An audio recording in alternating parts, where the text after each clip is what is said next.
Bonjour à tous et bienvenue dans cette partie de la formation. Nous allons parler des logiciels de travail. Alors, comme nous allons créer des sites web, alors notez que par abus de langage, on parle souvent de sites web, on parle très rarement d'applications web. Mais vous, en tant que professionnel, vous savez désormais ce que c'est qu'un site web et ce que c'est qu'une application web. Donc ça, vous le savez déjà, ok? Maintenant, par abus de langage, moi, je parlerai tout simplement de site web, tout simplement, ok? Voilà. Donc, comme nous allons créer des sites web, ben, on aura besoin d'un client web.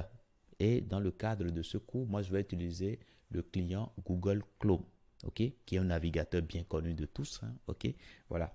Donc, ça va nous permettre tout simplement de produire l'affichage de nos pages web et de pouvoir également débugger à partir de la partie console, ok, parce que quand on sera en JavaScript, ben, on va pouvoir rapidement voir les erreurs éventuelles de notre page à partir de la console. Mais une fois encore, si vous êtes déjà à l'aise avec d'autres navigateurs, je prends l'exemple de Mozilla Firefox ou bien Opera ou bien voilà.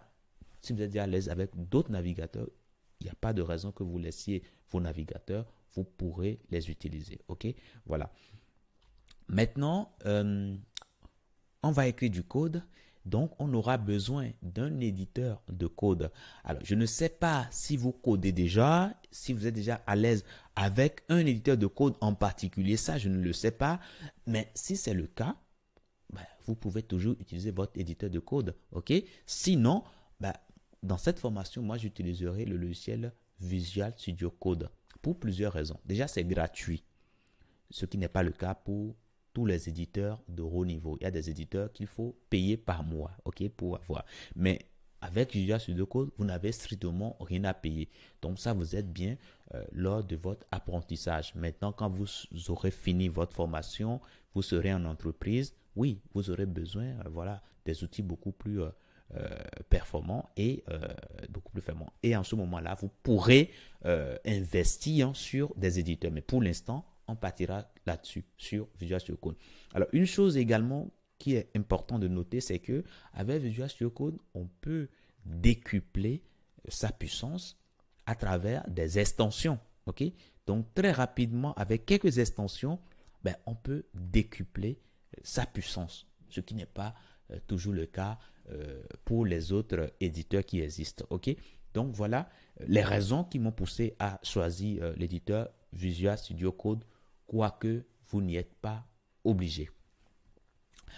Étant donné que nous allons adopter une posture professionnelle, il est important que le travail que nous faisons soit sauvegardé sur un serveur distant. Okay? Parce que imaginez qu'à un moment donné, notre PC nous lâche.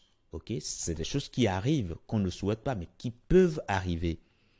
Alors, si cela arrivait, ce qu'on a fait jusque-là, on perd tout. Et donc, c'est pour éviter la perte de données que nous allons utiliser un logiciel de gestion de version qui aujourd'hui est connu de tous, hein, Git. Git n'est pas le seul, il existe beaucoup d'autres, mais Git a quand même aujourd'hui une bonne partie du marché. Et voilà, aujourd'hui, même quand vous allez demander un emploi, ben, on exige quand même que vous ayez les compétences dans ce logiciel-là. Et c'est justement la raison pour laquelle nous allons aborder cette formation avec toutes les postures professionnelles pour que demain, lorsque vous allez en entreprise, vous puissiez rapidement intégrer instantanément l'équipe déjà sur place et pouvoir démarrer le travail sans difficulté. Donc voilà un peu les logiciels que nous allons utiliser. Dans la prochaine partie, nous allons commencer par les télécharger. Ok? Je vous dis merci et à tout de suite.